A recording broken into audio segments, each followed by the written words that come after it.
Shalom, selamat pagi, senang kembali berjumpa dengan Bapak Ibu Saudara. Dan sebelum mendengarkan firman Tuhan, saudara boleh toleh kanan kiri saudara katakan jangan tidur ya. Haleluya, karena cuaca cerah ya, sejuk di ruangan ini, saya percaya jangan sampai saudara ketiduran. Dari mimbar ini kelihatan saudara, semua itu kelihatan ya. Yang tidur, ya, yang main HP, yang ngupil, ya, kelihatan. Tapi saya percaya di sini tidak akan demikian. Saya khotbah, amin. Ya, saya khotbah nggak akan lama, saudara, mungkin 2 jam. Saudara kuat? Lanjut. Enggak, saudara. Saya hanya mungkin 20-30 menit. Setelah itu saya akan adakan altar call. Saya rindu saudara mengalami lawatan jamahan Tuhan. Yang percaya katakan amin. Saudara, ya kita boleh kasih tepuk tangan buat kemuliaan nama Tuhan. Saudara, saya bersyukur karena gereja Yestoya baik di Malang, Blitar, Pontianak, kita menyebut bahwa ini adalah gereja mujizat, amin. Karena terus senantiasa ya kita melihat mujizat demi mujizat terjadi. Mujizat itu bonus saudara. Yang terpenting kita mengandalkan Tuhan Yesus, yang mau mengandalkan Tuhan Yesus katakan amin. Karena tanpa Tuhan kita nggak bisa Bapak Ibu Saudara, kita butuh Tuhan. Kenapa dalam kehidupan ini saudara bisa mengalami kesulitan? Kenapa dalam kehidupan ini saudara bisa mengalami masalah? Itu artinya saudara dan saya butuh Tuhan. Yang percaya katakan amin. Maka dari itu hari ini kita akan belajar tentang yang namanya iman yang tidak tergoyahkan. Saudara, dunia mungkin tambah sulit. Dunia mungkin tambah kacau. Ekonomi global, makro, mikro mungkin mengalami masalah. Tetapi saya mau tetap katakan kita punya Tuhan Yesus yang bisa diandalkan. Yang percaya katakan amin. Maka dari itu kita akan belajar firman Tuhan dari sebuah kisah bagaimana ketika orang berharap kepada Yesus maka dia akan mengalami pertolongan Tuhan. Sama-sama kita melihat ayat kesukaan kita semua ayat terakhir udah mau selesai. Haleluya ya. Markus 10 ayat yang ke-46 sampai ke-52. Nanti saya juga akan tampilkan video-video kesaksian bagaimana apa yang sudah terjadi beberapa waktu ini ya. Kita melihat sama-sama Markus 10 ayat 46 sampai 52. Saya akan membacakan bagi Bapak Ibu Saudara. Firman Tuhan berkata, lalu tibalah Yesus dan murid-muridnya di Yeriko. Yeriko adalah sebuah kota yang hari ini ada di dalam otorita Palestina. Dan Yeriko adalah kota tertua dan terendah di dunia. Dan saudara ingat di Yeriko ada cerita apa di situ yang menarik? Ada tembok Cina Pak, bukan. Tembok Yeriko ya. Berapa kali bangsa Israel berputar sampai temboknya roboh? 7. Salah, coba dibaca lagi. 13. Jadi 6 kali baru hari ke-7 diminta berapa kali? 7 kali. Jadi 6 ditambah 7 berapa? 13. Sehingga ketika mereka berputar, apakah mereka cuma berputar? Tidak. Apa yang mereka lakukan? Apa? Menyembah Tuhan. Menggunakan tiupan sangkakala. Mereka bernyanyi. Kalau zaman sekarang mungkin saya bisa praktekkan. Ketika saudara ada masalah, jangan saudara nyanyi, kok koyo ngini ya. Kok ngini kok dibanding-banding. Itu enggak menambah kekuatan. Kalau saudara sedang mengalami masalah, justru apa yang saudara lakukan? Saudara puji Tuhan.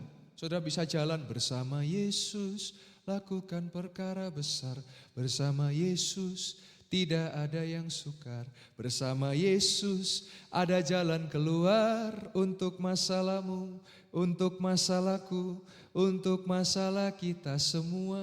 Haleluya. Kalau saya lanjutkan kita enggak khotbah malah nyanyi saudara ya.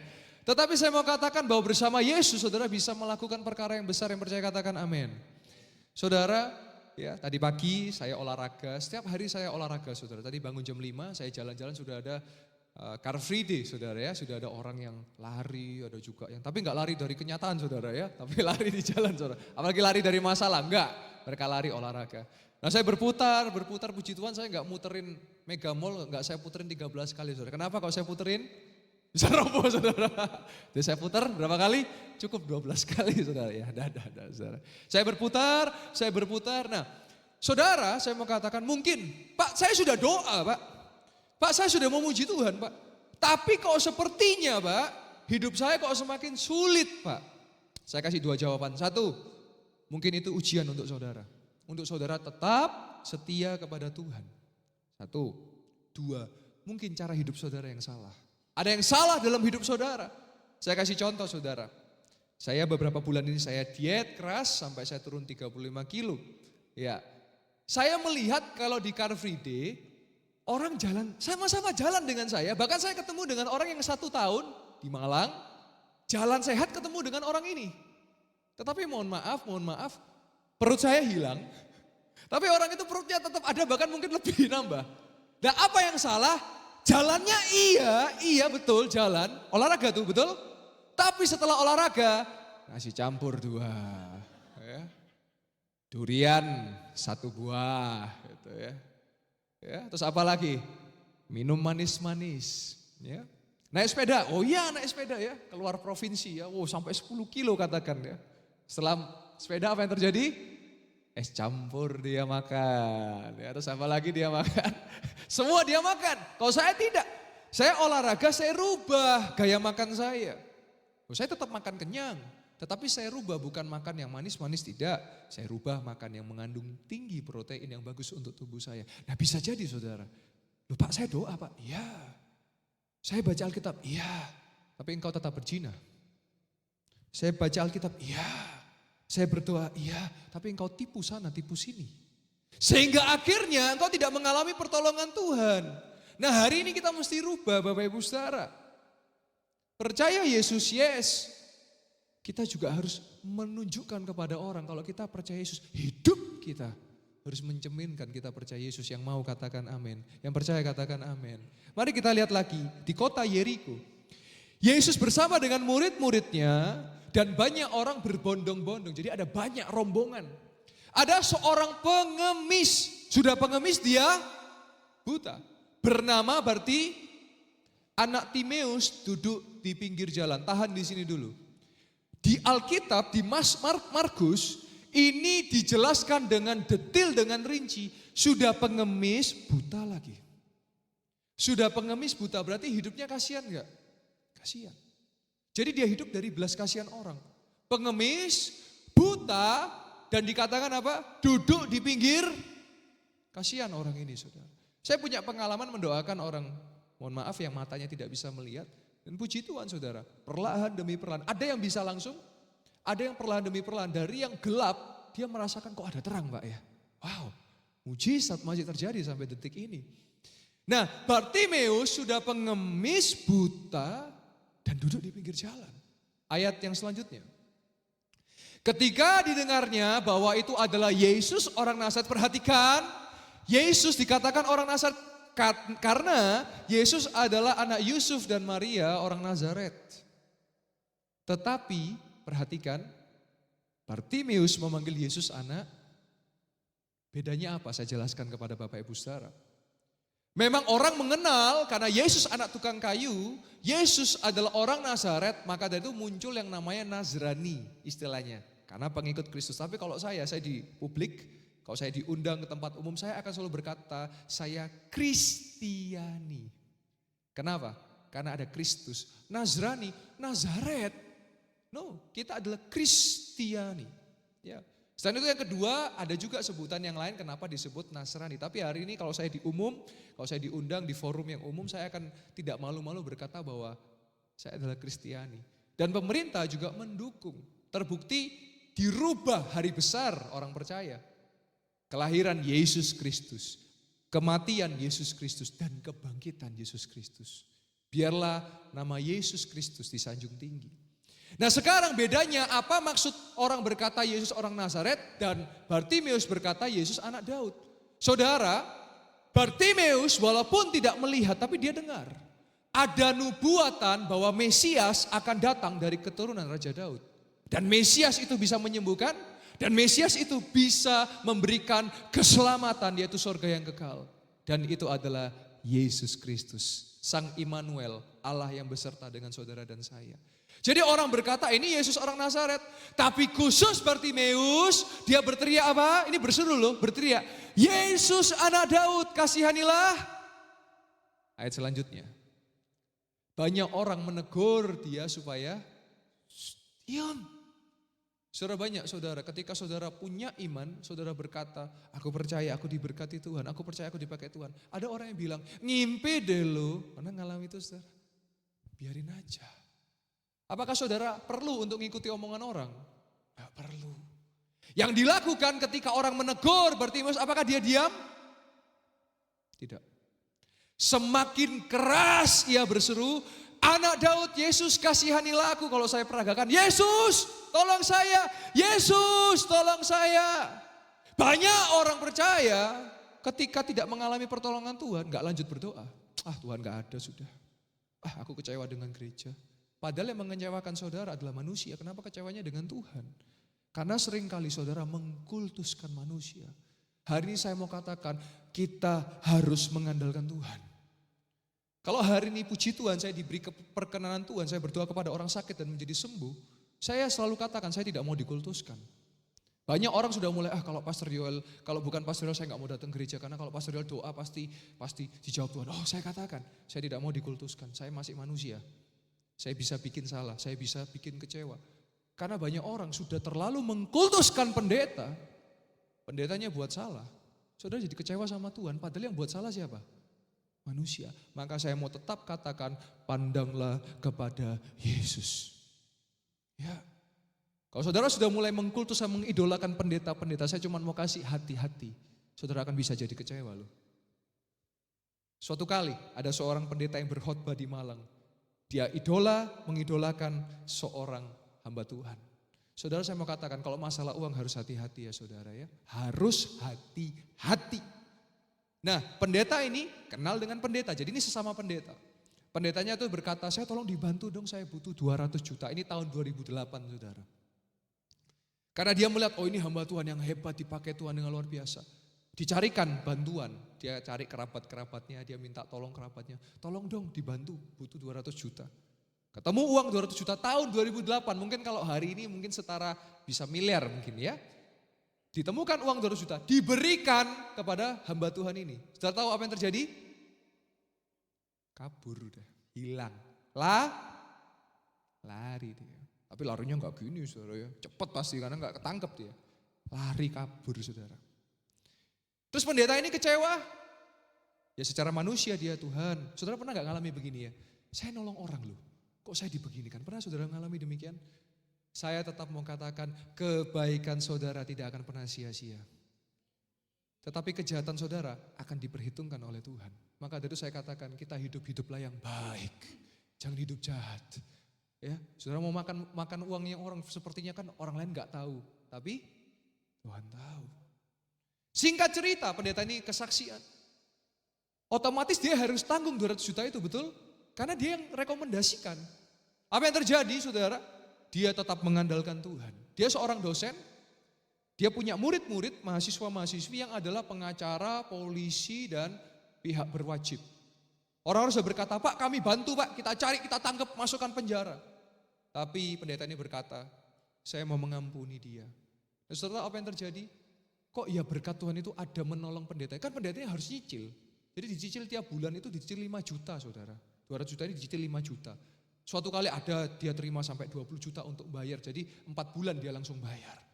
Dan puji Tuhan hari ini sudah lunas saudara. Maka dari itu yang pertama saudara mesti hati-hati saudara. Ya mesti hati-hati dan waspada.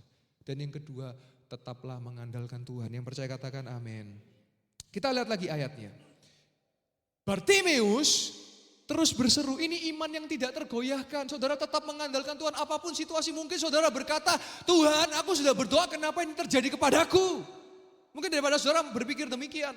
Tapi saya tetap mau berkata, apapun yang terjadi Tuhan Yesus tetap baik. Apapun yang terjadi Tuhan Yesus tetap baik. Karena apa yang dari sorga tidak ada di dalam dunia ini, yaitu damai sejahtera. Saudara boleh mengalami masalah. Saya tidak tahu masalah apa saudara yang sedang alami. Saya juga punya masalah yang saya hadapi. Tantangan ujian cobaan yang saya hadapi. Kita boleh mengalami hal yang beda. Tapi kita punya Tuhan sama yang sanggup menolong saudara dan saya. Saya katakan amin. Ayat selanjutnya. Karena Bartimeus tetap tidak tergoyahkan. Apa yang terjadi? Yesus berhenti.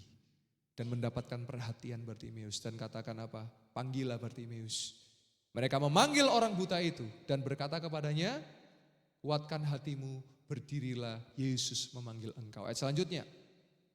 Lalu ia menanggalkan jubahnya, ia segera berdiri dan mendapatkan Yesus. Ayat selanjutnya.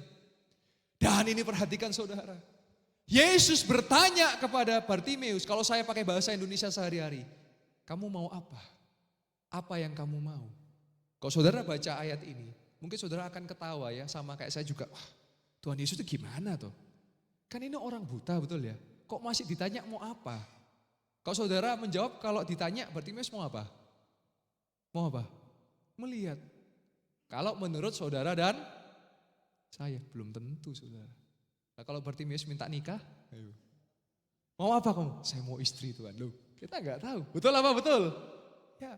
Tapi hari ini kenapa Yesus bertanya kepada Bartimeus? Karena Yesus mau Bartimeus bertindak dan berkata apa yang dia inginkan. Maksudnya apa saudara?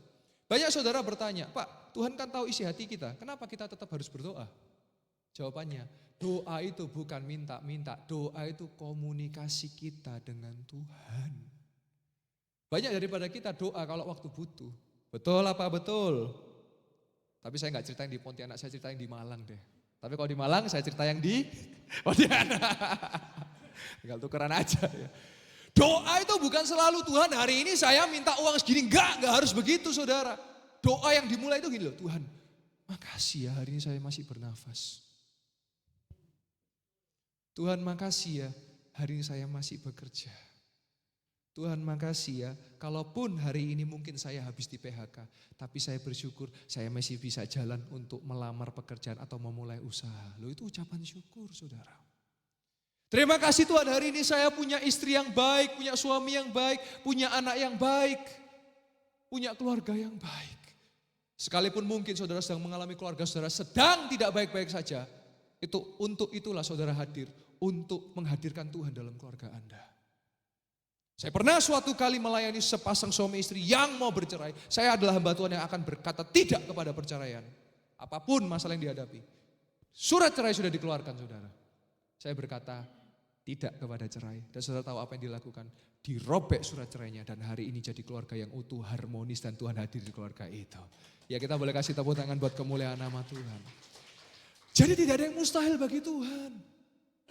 Saudara, mulut kita ini mesti hati-hati. Ya, saya ini kalau konseling keluarga-keluarga, terutama orang tua, mertua. Saudara sudah punya anak, sudah punya mantu. Hati-hati, betul. Saya suatu kali melayani sebuah keluarga, saudara.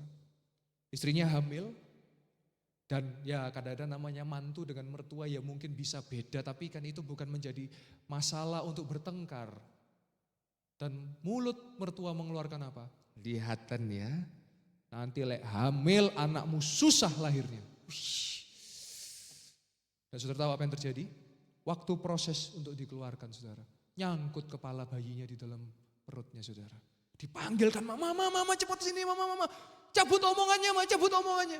Langsung Tuhan ampuni Tuhan aku cabut omonganku dalam nama Yesus. Keluar bayinya saudara. Hati-hati loh saudara. Emosi, kalau saudara emosi harus tahan mulutnya. Karena kalau orang sudah emosi, kebun binatang yang di Ragunan bisa pindah ke Pontianak, saudara. Ya, saya banyak melayani anak-anak, mereka berkata, Pastor, saya percaya piring terbang itu ada. Lah kok bisa? Ya kalau di rumah kalau bertengkar piring terbang. Hati-hati saudara. Ya suatu kali ada anak telat ke sekolah, kasihan saudara. Kamu kenapa telat? Dia kenapa papa mama? Loh kenapa kok telat? Dia kenapa papa mama? Loh kenapa papa mama? Kamu kok nyalakan orang tua? Nah itu, kenapa? Nah itu Pak, masalahnya mereka bertengkar, sepatu saya dilempar-lempar Pak. Jadi saya gak bisa pakai sepatu saya. Jangan sampai saudara emosi, tangan, mulut, bergerak. Lebih baik saudara kalau emosi, sabar, tahan. Ya, mau makan kue cap silakan, makan kerupuk basah silakan. Loh iya, minum es kalau perlu, air dingin, supaya tenang, hati tenang. Ada lagi satu keluarga saudara, saya mendoakan, gini saudara, kalau saya misalnya ada orang, Pak saya tolong didoakan. Misalnya saya sulit punya anak misalnya. Atau misalnya Pak anak saya sakit dan lain sebagainya. Saya akan cari dulu akarnya, kepanjangannya apa. Suatu kali ada satu keluarga yang datang ke Malang saudara. Untuk berjumpa dengan saya. Suami istri berkata Pak kami divonis dokter susah punya anak Pak. Saya berkata ayo datang ke Malang. Saya melihat masalah saudara bukan cuma sekedar biologis. Tapi ada masalah yang besar ternyata betul saudara. Mamanya pernah mengutuk pasangan suami istri ini. Kelihatan kamu gak bisa punya anak kamu loh. Saya bilang kepada mamanya, Bu, lepas omongan itu, cabut omongan itu dalam kita doa sama-sama nangis semua. Ya saya bersyukur Tuhan hadir, ada kasih Tuhan di situ. Maka dari itu saudara hati-hati dengan mulut kita ya. Jangan sembarangan, jangan sembarangan. Bahaya sekali. Nah di sini Yesus kita lihat ayatnya lagi. Yesus bertanya kepada Bartimeus, apa yang kamu inginkan? Sama. Hari ini juga Yesus bertanya kepada saudara, apa yang saudara inginkan? Saudara inginkan gak selalu bicara materi ya. Mungkin saudara, Tuhan aku ingin keluargaku pulih. Tuhan aku ingin hidupku berguna bagi sekitarku. Saudara mungkin saudara diremehkan orang, ini gak pinter. Itu omongan orang. Tapi firman Tuhan berkata saudara dan saya dipakai Tuhan dengan luar biasa. Yang percaya katakan amin. Saya sebagai anak muda, usia saya belum 30 tahun Bapak Ibu Saudara. Banyak orang pandang sebelah mata. Saya kalau diundang khotbah misalnya, saya kapan diundang di sebuah instansi rumah sakit saudara. Dipikir saya ini anak mudanya lonong masuk gitu saudara. Gak apa-apa, memang tampilan saya muda ya. Sudah punya pacar belum? Loh, saya bilang, sudah beranak saya ini. Saya bilang. Ya memang tampilan saya muda. Tapi ketika saya berkhotbah saudara, saya selalu ketika pertanyaan ini muncul, apa yang kau inginkan? Saya cuma berdoa, dimanapun saya melangkah mujizat Tuhan terjadi, itu doa saya. Ini puji Tuhan. Kalau saudara pernah ikuti kesaksian, biasanya kan dokter yang menyembuhkan pasien. Ini saya berdoa buat dokter yang sakit jadi sembuh saudara. Saya percaya itu perkenanan Tuhan dan Tuhan Yesus yang menyembuhkan, saya cuma perantara saudara. Dan ketika Yesus bertanya kepada Bartimeus, Bartimeus, apa yang kamu minta? Dan Bartimeus minta dengan jelas.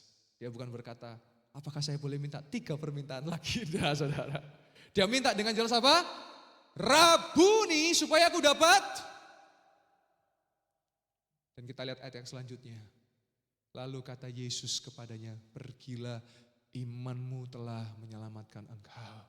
Pada saat itu juga melihatlah Bartimeus. Lalu dia mengikuti Yesus dalam perjalanannya. Saudara, iman yang tak tergoyahkan artinya saudara tetap konsisten dan percaya.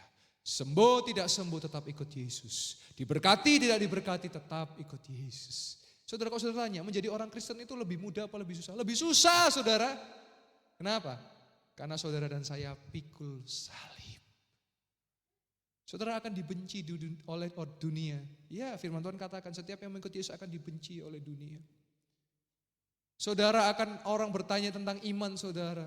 Tetapi saya mau berkata, kalau hari ini engkau tinggal di dalam Yesus, maka saudara akan melihat pertolongan Tuhan ada buat saudara dan saya.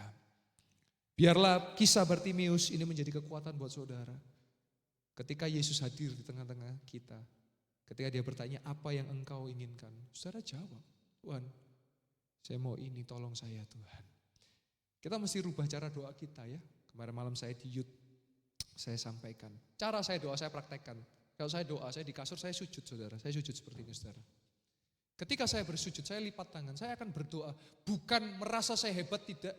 Tetapi saya akan berdoa dalam kelemahan saya. Contoh Tuhan, saya tidak mampu Tuhan. Sebentar saya mau khotbah di Betani Ustaz Pontianak. Tuhan pakai Roh Kudus, pimpin saya.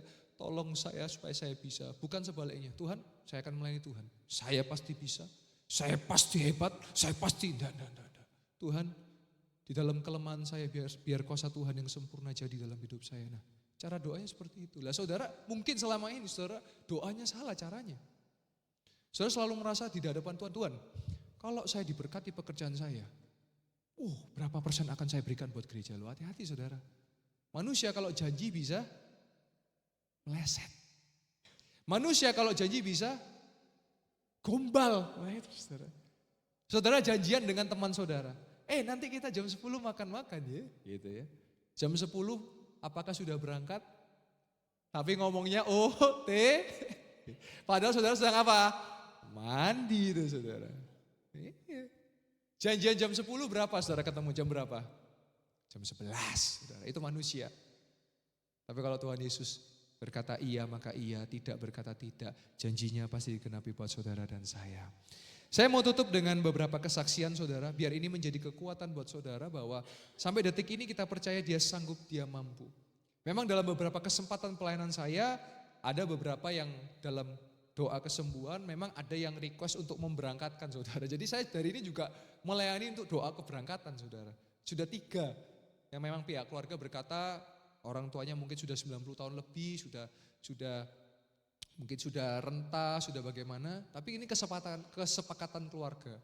Mereka berkata, Pak, kami siap Pak untuk orang tua kami ikhlas begitu. Akhirnya saya datang kepada orang tua dan saya berkata bahwa biar kehendak Tuhan yang terjadi dan saya akan doa lagi doa deklarasi itu begini Bapak Ibu. Saya percaya bahwa Tuhan Yesus adalah Tuhan dan Juru Selamatku. Saya percaya bahwa saya hidup dalam Yesus, saya percaya saya memperoleh surga yang kekal. Sekian hari ya berangkat dengan tenang loh saudara. Jadi memang karena saya percaya bahwa di surga nanti nggak ada sakit saudara. Di surga nanti tidak ada kesedihan. Di surga yang ada adalah kemuliaan. Jadi cara saya memandang hari memang kalau saya melayani juga di kematian nggak mudah saudara. Ada keluarga-keluarga yang memang ditinggalkan berat. Tapi saya mau kasih penghiburan. Di dalam Yesus surga itu pasti. Dan di dalam Yesus nanti ya reuni di surga. Memang berat. Tapi Yesus akan memberi kekuatan kepada kita. Nah saudara, yang pertama saudara. Nah ini saya perlu tunjukkan karena sekarang saya terus informasikan kepada pelayan-pelayan Tuhan, jemaat Tuhan, kita mau hidup sehat ya. Karena saya sudah mengalami, saya kemarin makan terlalu banyak ya, sampai berlebihan, sampai overweight, tapi puji Tuhan belum sampai diabetes, bahkan tidak pernah diabetes. Dan sebab itu saya terus gencarkan tentang pola hidup sehat saudara. Kenapa? Karena gini loh saudara, jangan nunggu sakit dulu baru pola hidup sehat. Banyak orang berpikir gini loh, ini kan ada obat batuk nih begitu ya. Lah, apa penyebab batuk? Biasanya karena makan kerupuk, betul? Atau makan keripik, atau makan makanan ringan. Nah kalau sudah tahu saudara ada obat batuk, bukan berarti saudara seenaknya makan kerupuk. Paham maksud saya? Bukan saudara makan itu supaya saudara makan obatnya, bukan. Saudara hindarilah yang menyebabkan itu saudara. Nah saya salah satunya antisipasi. Saya ingatkan terus, ayo yang kelebihan berat badan yuk diet gitu. Karena sudah banyak kasus kelebihan berat badan, stroke, diabetes, dan lain sebagainya. Nah ini video saya boleh disiapkan, ini waktu berat saya 113 kilo Bapak Ibu Saudara.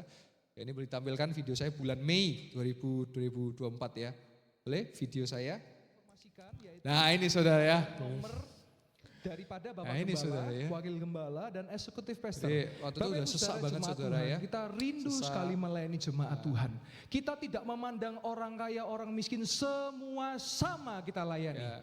Dan pelayanan kita gratis saudara. Nah, ini saya jadi kita datang saudara enggak usah repot-repot. Dikeraskan lagi nyiapkan suaranya. makanan, nyiapkan minuman, enggak usah saudara. Saya sudah sampai 40 kilo lebih nih saudara.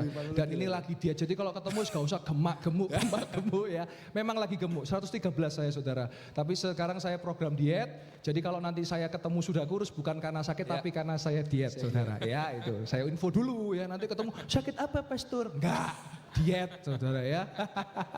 Nah ini nomornya. Ini hati yang gembira adalah obat yang manjur. Amin. Yesus yang bisa menjamah hati kita. Haleluya. Oh ya, saudara jangan terlalu banyak fokusin orang lain. Ya itu, jadi perubahannya di situ saudara. Ya, saya adalah salah satu orang yang tidak terlalu suka membahas fisik saudara. Jadi kan biasanya kalau orang ketemu itu kan selalu gini, hari ini kok gemukan ya, besok kok kurusan ya begitu. Karena nggak semua orang senang dibahas fisiknya. Nah waktu saya berat segitu, banyak orang yang terutama yang di Malang yang melayani itu, Pastor gemuk sekali Pastor. Lah dalam hati saya ya, yang ngomong saya itu loh kok gak ngaca gitu loh ya. Kok gak bercermin dia gitu loh. Padahal yang ngomong saya juga gemuk gitu lah, kan gak maksud saya. Nah maksud saya mau saya tanamkan adalah kita gak usah terlalu peduli omongan orang, kita lebih baik perbaiki diri kita. Nah banyak kita fokus lihat orang lain, kita lupa lihat diri kita. Nah 4 bulan berjalan, perut saya hilang, perutnya dia masih ada saudara. Saudara ngerti maksud saya ya. Jadi mari kita mau hidup sehat saudara. Iya saudara. Kalau ada orang bilang lo hidup sehat kan lebih mahal, kata siapa? Saya waktu diet itu lebih irit saudara. Karena itu ada hitungannya makannya, minumnya. Bahkan air putih ya itu paling sehat saudara. Sudah kurangi minum manis-manis, jangan saudara. Saya menyampaikan ini karena saya mengasihi jemaat Tuhan, betul. Kenapa saya katakan ini? Karena ketika saya diminta tolong pastor, tolong doakan ini sakit. Ternyata karena gaya hidup. Rokok, minum manis-manis misalnya. Suka yang kolesterol, ya, suka yang berlemak. Nah itu. Suatu kali ada bapak-bapak saudara, dia kolesterolnya tinggi sekali. Dia datang kepada dokter, ya. Dia datang kepada dokter berkata, mulai hari ini, ya, karena dia suka makan kambing saudara. Mulai hari ini berhenti makan kambing, harus makan binatang yang berenang saudara. Wow, berenang. Singkat cerita, tiap minggu cek, tiap minggu cek, tambah naik kolesterolnya saudara. Ya. Dokternya penasaran kenapa ini kok tambah naik, bahaya ini. Datang ke rumahnya saudara, ada asistennya keluar, Pak dokter, ya saya permisi mau lihat bos Anda. Begitu. Masuklah dia, kaget saudara. Lagi di kolam renang, ngapain saudara? Kambingnya diajarin berenang saudara. Karena disuruh makan yang berenang. Ini kan kambingnya berenang dok. Nah ini saudara ya. Harusnya yang berenang apa dong? Ikan, iya. Ada-ada aja ya. Nah selanjutnya saudara. Biasanya saudara, kalau pendeta yang melayani mujizat kesembuhan biasanya dia tidak bisa mendoakan diri sendiri biasanya saudara. Nah saya kedatangan seorang hamba Tuhan yang ngakunya katanya saya doakan orang sakit sembuh gitu. Tapi mata saya kok gak sembuh-sembuh gitu ya. Terus saya bilang, lah gimana? Ya udah saya minta tolong pastor doakan. Ya saya doakan gitu, puji Tuhan sudah enakan ya. Nah anak saya saudara, setahun lalu pernah mengalami sakit matanya ada bendolnya saudara. Saya bukan anti dokter, saya tetap bersahabat. Kami di Malang ada rekan-rekan dokter. Jadi selalu kalau saya melayani mujizat kesembuhan, dicek di medisnya. Karena itu perlu untuk memastikan bagaimana. Dan saya selalu juga sarankan, boleh cek dokter. Iya, kita bersahabat, berpartner, saudara. Obat, Tuhan bisa pakai itu juga. Tetapi jangan ketergantungan obat, gitu loh saudara. Ya, nah singkat cerita anak saya matanya bendol saudara. Dan ketika mata anak saya bendol, saya bawa ke dokter saudara. Hati saya, waktu itu anak saya 2 tahun umurnya, belum mau 2 tahun. Dan dokter berkata apa? Pak, ini harus dioperasi pak matanya pak. Operasi kecil pak, dirobek matanya, kulit matanya ini dirobek. Tuhan Yesus. Hati saya satu, ini anak masih kecil, harus dioperasi kan prosedurnya gimana. Kedua saudara, belum biayanya berapa saudara. Disitulah saya dengan istri bersepakat. Imanku bersepakat percaya kuasanya, ku terima sekarang kemenangan darimu. Saya gandeng istri saya, kita doa yuk. Kita punya dokter segala dokter namanya Tuhan Yesus saudara. Saya doa dengan istri saya, kita tumpang tangan, saya tumpang tangan saudara kepada anak saya. Karena sudah dikasih salep, masih tambah besar saudara. Dan saudara tahu, kita lihat sama-sama videonya apa yang terjadi. Boleh disiapkan video mujizat. Ini dipercepat, minta tolong dipercepat, dibantu percepat saja. Sampai ke anak saya. Nah ini saudara, jadi mata, ya terus matanya bendol saudara. Apa itu, ada bengkak. Nah lanjut, nah ini videonya saudara. Jadi 10 September ya, saya bawa ke dokter saudara. Ini sudah 2 bulan digunakan salep, masih besar. Jadi kayak batu gak ada matanya saudara. Kan biasanya kalau ada mata kan seperti bisul ya, dia akan pecah sendiri. Ini enggak ada saudara, jadi kayak bendol gitu. Senin kami bawa ke rumah sakit dan harus dilakukan tindakan operasi saudara. Lanjut. Nah ini saudara lanjut. Nah ini boleh mulai. Suaranya boleh dikeluarkan. Ini saya doakan anak saya saudara, 14 September. Saya tumpah anak saya kayak mau nangis karena sakit saudara. Mujizat berkat melimpah dari YouTube OR. Juga Tuhan, Bapak berdoa buat matanya OR. Sehat, sembuh, mujizat sudah terjadi dalam nama Tuhan Yesus Kristus. Haleluya. Amin. Haleluya. Wah kalau tumpang tangan matanya sendiri gimana? Tumpang tangan matanya gimana? Gitu. Sudah sembuh, sudah sehat ya? Sudah apa? Sudah sem? Iman sudah sembuh walaupun belum terjadi. Doa lagi, dia minta didoakan lagi. Saya doakan lagi tepat di mata kirinya, mata kiri saudara. Sudah kempes dalam nama Yesus, sudah sehat dalam nama Yesus, mujizat sudah terjadi, OL sudah sehat, matanya sehat dalam nama Tuhan Yesus Kristus. Haleluya. 14 September. Hari Sabtu hilang saudara bendolannya saudara. Yang sembuhin siapa? Siapa yang menyembuhkan Tuhan Yesus? Siapa yang sembuhkan Tuhan Yesus? Kita boleh kasih tepuk tangan buat kemuliaan nama Saya Tuhan. percaya Tuhan Yesus. Ya, Papa Mama, engkau juga dipenuhi kuasa untuk berdoa buat anak-anakmu. Ya, saudara tetap percaya ya, dia sanggup, dia mampu. Anak saudara nangis misalnya. Supaya nggak nangis dikasih apa? Dikasih peniti, dikasih apa? Barang-barang. Anak menangis selain dipuk-puk, didoakan dalam nama Yesus. Terlalu banyak kita ini percaya kelenik-kelenik saudara. Supaya anak aman dikasih apa. Supaya anak aman gimana? Doakan dalam nama Yesus. Karena kita punya Tuhan Yesus yang bisa diandalkan. Selanjutnya saudara, di Malang boleh disiapkan video tendon yang putus. Jadi di Malang ada kejadian jemaat Tuhan karena dia pakai pisau, terpotong tangannya saudara. tendonnya, tapi bukan jarinya, tendon uratnya itu putus saudara. Menurut dokter tidak akan bisa tekuk lagi saudara. Tetapi apa yang terjadi kita lihat tendon putus yang disembuhkan. Puji Tuhan, Shalom Jemaat Mega Church Betania Setaya Malang. Hari ini setelah ibadah mujizat tanggal 6 Oktober 2024 hari Minggu, kita mendengar ada kesaksian kesembuhan dari seorang putra, namanya siapa? Harley juga bersama dengan ibunya, Ibu Widuri, betul ya Bu ya? Nah, Harley boleh cerita, nanti juga Ibu akan tambahkan ya. Silakan, apa yang dialami, terus bagaimana? Oke, jadi pada tanggal 5 September lalu, aku itu saat praktek nanas itu tanganku kena pisau. Jadi hampir membuat orang tuaku kaget semua. Kena tendonnya. Lalu habis itu minggu berikutnya pernah didoakan Koyoal semoga cepat sembuh.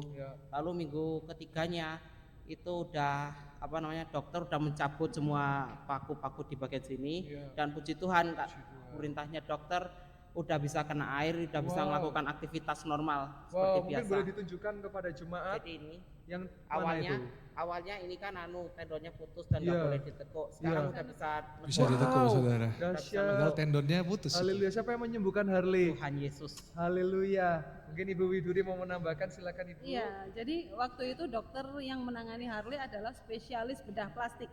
Baik. Jadi bukan hanya bedah gitu. Dokter sendiri juga dengan pengalamannya dia menyatakan bahwa resiko terburuk itu tidak bisa ruas ketiga tidak bisa dilipat gitu. Itu resiko terburuk. Tapi ya puji Tuhan. Jadi waktu kontrol kedua ininya sudah agak begini, kontrol udah bisa melipat gini gitu. Sebenarnya Harley mau kesaksian minggu kemarin, tapi kayaknya Pastor Yoel lagi sibuk, jadi nggak bisa ini gitu. Jadi hari ini dan waktu di luar tadi, saya ketemu Harley, terus saya bilang, Harley gimana? Wah ini puji Tuhan mujizat. Saya ajak kesaksian supaya jadi berkat bagi jemaat. Puji Tuhan. Terima kasih Bu Widuri, terima kasih Harley. Saya percaya Bapak Ibu saudara jemaat Tuhan, kita punya Tuhan Yesus dokter segala dokter, bisa menyembuhkan. Sekali lagi boleh ditunjukkan Harley kita yang lihat tadi sama-sama katanya dari bisa dekat, ditekuk Bapak Ibu menjadi saudara. bisa ditekuk dalam nama Yesus. Bisa ditekuk, padahal harusnya Karena nggak bisa. tendonnya putus, tapi bisa ditekuk. Ruas ketiga pun juga bisa melipat dengan normal. Wow, ruas ketiga bisa juga. Dahsyat. Haleluya. Saya percaya Tuhan Yesus baik. Saya percaya jemaat yang dikasih Tuhan, bersama Yesus pasti bisa, dan mujizat kesembuhan masih terjadi sampai detik ini. Tuhan Yesus memberkati. Selalu andalkan Tuhan Yesus. Haleluya, haleluya. Haleluya, kita boleh kasih tepuk tangan buat kemuliaan nama Tuhan.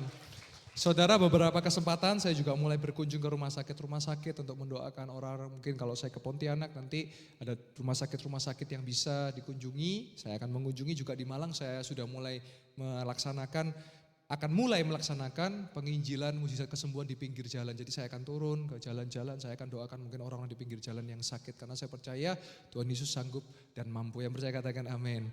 Nah saudara, iman itu harus bersepakat. Ya, saya akan tayangkan video yang terakhir, tapi sebelum video yang disiapkan benjolan saudara. Jadi ada seorang yang datang pada saat bulan lalu, di punggungnya ada benjolan besar saudara, seperti bakpao saudara. Dia ke dokter, iya dia ke dokter.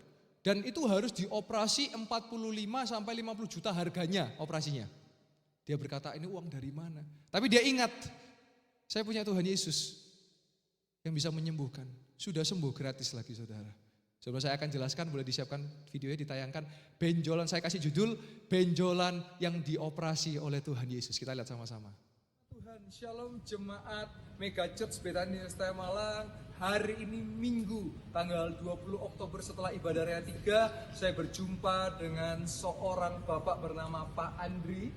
Dan kita akan mendengar apa kesaksian mujizat kesembuhan yang telah dialaminya. Silakan Pak. Ya, puji Tuhan, saya mengucapkan terima kasih kepada Tuhan Yesus sudah menyembuhkan benjolan di belakang saya, yang dimana saya harus operasi. Tapi setelah saya menghadiri ibadah Revival. Itu langsung dalam waktu paling lama seminggu itu udah hilang. Saya tidak perlu operasi lagi. Itu udah hilang semuanya. Jadi terima kasih. Hari ini benar-benar puncaknya, saya merasakan saya udah sembuh. Disembuhkan nama Tuhan Yesus. Puji Tuhan. Terima kasih Pak Andri. Nanti kita akan melihat video karena saya akan dikirim videonya bagaimana proses-prosesnya juga pada saat malam ketika doa itu kita masih percaya bahwa kita punya Tuhan Yesus dokter sekali dokter, tabib sekali tabib, dia bisa mengoperasi, dia bisa menyembuhkan kita. Dan tetap percaya, tetap setia, dan saya percaya sampai detik ini mujizat kesembuhan masih terjadi. Bersama Yesus pasti bisa, dan Tuhan Yesus memberkati. Shalom. Nah, ini waktu saya mendoakan saudara, ada benjolan, saya rasa betul di belakangnya itu, seperti Pak Pau yang bagian sebelah kiri, saudara. Maaf, sebelah kanan ya, kanan. Saya rasa betul. Nah ini, di pause sebentar, sebesar ini saudara, sebesar ini, saya rasakan seperti Pak Pau. Lanjut. Pause. Nah, dia udah cek ke dokter rumah sakit Saiful Anwar, biayanya 45 sampai 50 juta, itu bukan uangnya sedikit Bapak Ibu Saudara. Tapi dia punya Tuhan Yesus yang sanggup menyembuhkan. Selanjutnya. Padamu ku percaya. Hilang saudara. Pause. Hilang. Karena Tuhan Yesus yang operasi sendiri. Kita boleh kasih tepuk tangan buat kemuliaan nama Tuhan. Haleluya, haleluya. Saya percaya di tempat ini pun sama. Sebentar juga saya akan mengadakan altar call. Kalau saudara datang mungkin dengan sakit. Saudara, saya rindu berdoa buat saudara. Saudara boleh maju. Ya. Jangan malu saudara kalau maju ya. Kalau malu itu apa saudara? Kalau bangun rumah saudara, ya. Malu ya. malu ya. Jadi, ya. Nah, iman kita masih bersepakat. Saya punya 2 pengalaman, makanya ketika saya mendoakan orang saya juga punya etika ya, enggak sembarangan saya mungkin lihat orang sakit saya enggak tiba-tiba, "Bu, mau saya doakan?" Enggak, saudara. Karena saya punya pengalaman suatu kali, mohon maaf, ada seorang ibu yang datang ke gereja waktu itu, kakinya yang kiri itu agak sakit saudara. Jadi kalau jalan gini saudara. Gini saudara. Nah saya datang, "Bu, mau saya doakan enggak biar jalannya bisa lurus lagi?" Dia jawab apa? "Oh enggak usah pastor, saya senang jalannya begini." Loh, sungguh aneh tapi nyata. Loh, ada saudara. Ya udah gimana, ada saksinya di Malang. Ya udah ya, makanya saya enggak akan saya naik tiba-tiba saya doakan. Enggak, kalau enggak minta ya. Ya ada betul. Terus yang kedua ada juga saudara, saya melayani seorang anak muda kan putus cinta. Lompat dari gedung tinggi saudara, tapi enggak tinggi, cuma 3 lantai saudara. Ya enggak mati saudara, patah tulang ya. Akhirnya, nah karena saya juga hari ini melayani orang-orang yang mau bunuh diri. Ya. Ada yang bilang, "Pak, saya ini sudah mau bunuh diri Pak, bayangkan Pak. Saya mau, kok sama gitu loh, kok mau lompat dari lantai 3, mungkin pada umumnya gedung 3 lantai ya gitu ya. Saya mau lompat dari lantai 3, saya bilang, waduh tanggung saya bilang, kalau mau lompat lantai 10 saya bilang. Karena kalau lantai 3 enggak mati, patah tulang. Nah, ketawa dia, gitu. Ya jangan matilah saya bilang, Tuhan masih punya rencana buat Anda. Nah yang orang yang lompat dari lantai 3 kan patah tulang. Saya datang ke rumah sakit, saya sudah di depan di ruangan saya mau doa. Tiba-tiba orang tuanya bilang, "Pastor gak usah didoakan, kayaknya gak perlu, anaknya juga gak mau didoakan gitu." Sungguh aneh tapi, ya itu saudara, ada memang ya saya pikir, kok bisa, ya udah saya enggak. Pokoknya iman mesti bersepakat. Ketika saya berdoa, saudara juga mesti ada tindakan. Contoh, saudara mungkin mengalami sakit pada kakinya. Kok saya bilang, "Coba ditekuk." "Gak bisa Pak." Dokter bilang gak bisa Pak. Wah, kalau udah ngomong gak bisa, aku mundur, alon-alon. Betul saudara. Karena iman bersepakat. Kalau saudara suka ngomong gak bisa, ya sudah jadilah sesuai imanmu kan. Tapi kalau saya berkata bersama Yesus pasti bisa. Maka saudara akan mengalami. Ada yang amandel saudara, belum saya tumpang tangan loh, itu kena bayangan, istilahnya kalau di Alkitab ada bayangan Petrus. Amandelnya bisa kempes saudara, tiba-tiba seketika. Ada yang dari Samarinda juga datang ke Malang. Kakinya sudah divonis dokter saudara. Ini mungkin kita boleh tayangkan terakhir ya, video yang kaki lutut disembuhkan. Jadi datang dari Samarinda saudara, datang ke Malang. Lututnya katanya sakit saudara. Dan ada kelenjar getah bening. Maka dari itu percaya ya, saudara sambil dengar firman, iman itu muncul. Sampai nangis saudara, saya terharu.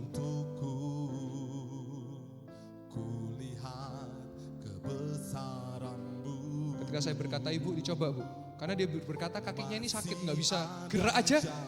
Awalnya tuh sempoyongan saudara, sempoyongan itu apa? Kayak jalannya gak pasti. Tapi dia lihat, jalan dia mulai lancar saudara. Saya ajak dia naik tangga, dia mau naik tangga saudara. Padahal gak bisa, susah, harus dipegang. Ini dia bisa naik tanpa saya pegang saudara. Loh, sampai nangis saudara, terharu dia. Oh haleluya. Terus saya tanya, apa lagi yang tidak bisa? Jongkok. Ayo kita coba jongkok. 1, 2, 3, dia coba saudara. Biasanya kalau jongkok itu dia guling, terjatuh. Tapi dia bisa, bahkan dia sampai terharu menangis. Dahsyat Tuhan Yesus kita. Haleluya. Ibu boleh bersaksi nama ibu siapa? Sebelumnya bagaimana? Setelahnya bagaimana? Silakan ibu. Saya dengan Ibu Endang Ya. dari Samarinda. Baik. Waktu pertama itu habis operasi kelenjar getah bening. Iya. Nah, kayak mati rasa semua. Iya. Tubuhnya ya. Tangan. Baik. Nah, itu untuk jongkok.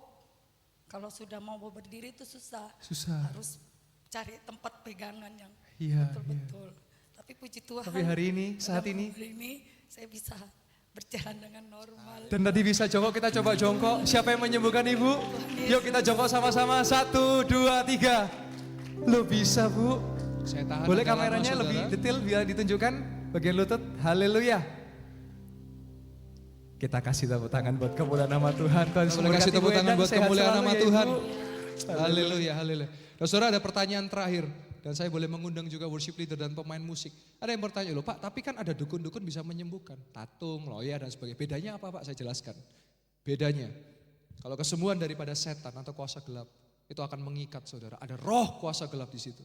Tapi kalau Yesus, kuasa Yesus, ada damai sejahtera, ada kemuliaan, ada kebebasan. Setan itu bisa beri saudara, dia bisa beri kesembuhan, bisa. Makanya saudara jangan heran kalau ada dukun bisa menyembuhkan, dia bisa lakukan. Tapi tidak gratis, ada tumbalnya. Setan bisa kasih kekayaan, makanya ada pesugihan saudara. Ada, dia bisa. Tapi cuma satu yang setan tidak bisa lakukan, membangkitkan orang mati dan hanya Yesus yang bisa lakukan itu. Mari kita datang ke hadirat Tuhan saudara.